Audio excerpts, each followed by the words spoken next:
نتفليكس المنصة اللي بنتفرج عليها كل يوم، بنشوف قصص نجاح، دراما وكوميديا. بس عمرك فكرت إن حياتك مش فيلم تتفرج عليه، وإنما هي قصة أنت اللي بتكتبها؟ كل يوم بتفتح الموبايل بتشوف ناس ناجحين، بتسمع عن إنجازاتهم وبتقول لنفسك يا ريتني كنت زيهم. بس الفرق بينك وبينهم مش موهبة خارقة ولا ظروف مثالية. الفرق الوحيد إنهم بدأوا وإنت لسه متردد. ليه هما بيحققوا أحلامهم وإنت لأ؟ ليه كل مرة تفكر تبدأ ترجع لنقطة الصفر؟ ليه مستني اللحظة المناسبة رغم إنها مش هتيجي لوحدها؟ ومن أحد المقولات الشهيرة: النجاح مش للحالمين، النجاح للمبادرين. مش لازم يكون عندك خطة كاملة، كل اللي عليك تبدأ. في الفيديو ده هنعرف مع بعض إزاي توقف دور المتفرج وتبدأ دور البطل في حياتك. ليه الناس بتفضل تتفرج بدل ما تبدأ؟ أول حاجة الخوف من الفشل. بيخافوا يقعوا لكن ما يعرفوش إن الفشل هو أقصر طريق للنجاح. التأجيل المستمر: أبدأ بكرة، الأسبوع الجاي، لما الظروف تتحسن. لكن الحقيقة إن مفيش ظروف مثالية. الشك في النفس: هل أنا قادر؟ هل أنا كفء؟ والنتيجة يفضلوا في نفس المكان. إزاي تكسر الحلقة دي وتطلع منها؟ افهم إن البداية أهم من المثالية.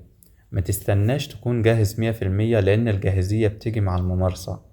ما تخليش الفشل يرعبك، خليه يعلمك. كل الناس اللي نجحت كانت بتقع لكنهم كانوا بيقوموا تاني. خليك واضح مع نفسك، انت عايز تكون واحد من اللي بيبدأوا ولا اللي بيحلموا؟ طيب ازاي تمرن نفسك على حاجة زي كده؟ خد ورقة واكتب 3 أهداف نفسك تحققهم، وابدأ بأبسط خطوة ممكنة النهاردة، حتى لو كانت مجرد بحث أو تعلم مهارة جديدة. ما تقارنش نفسك بحد، قارن نفسك بنفسك.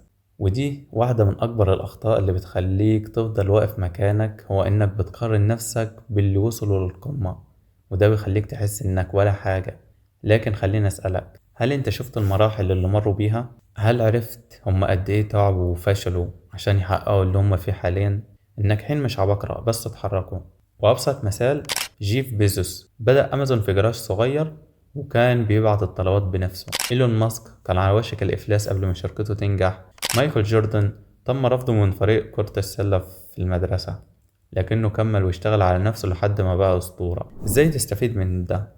بدل ما تقارن نفسك بغيرك، قارن نفسك بنفسك. هل أنت أحسن من نفسك من سنة، ولا هو الحال زي ما هو؟ كل يوم خد خطوة جديدة حتى لو كانت صغيرة، لأن الخطوات الصغيرة أحسن ما تكون متجمد مكانك. خليك صبور، لأن النجاح رحلة مش لحظة واحدة. طيب ازاي تتدرب على الحاجة دي؟ كل يوم قبل ما تنام اسأل نفسك: ايه الحاجة اللي عملتها النهاردة خلتني أقرب لحلمي أكتر؟ وابدأ اليوم اللي بعده بخطوة جديدة. نيجي لأهم نقطة وهي قوة الإرادة، السلاح السري للناجحين. كتير من الناس عندهم أحلام، لكن قليل منهم اللي عندهم الإرادة الكافية. الإرادة مش مجرد رغبة، الإرادة هي اللي بتخليك تكمل حتى لما تحس بالتعب، حتى لما الظروف تبقى ضدك. طيب ازاي تقوي إرادتك؟ حدد الأول ليه عايز تنجح. لو السبب مش قوي مش هتقدر تكمل. لازم يكون عندك دافع يخليك ترفض الاستسلام. حط أهداف واضحة، ما تقولش عايز أبقى ناجح، قول عايز أتعلم مهارة جديدة خلال 3 شهور. اجبر نفسك على الالتزام حتى في الأيام اللي مش متحمس فيها، لأن النجاح مش بيعتمد على المزاج، النجاح بيعتمد على الاستمرارية. طيب ازاي تتدرب على حاجة زي كده؟ اكتب 3 أسباب تخليك ما تقدرش تستسلم، وعلقهم في مكان تشوفه كل يوم. ده هيرسخهم أكتر في عقلك اللاواعي، وبالتالي هتبدأ إن أنت تشتغل عليهم. الفشل مش نهاية الطريق، الفشل هو البداية. الخوف من الفشل هو أكتر حاجة بتوقف الناس. لكن هل عارف إن مفيش حد ناجح في العالم إلا ومر بفشل ضخم؟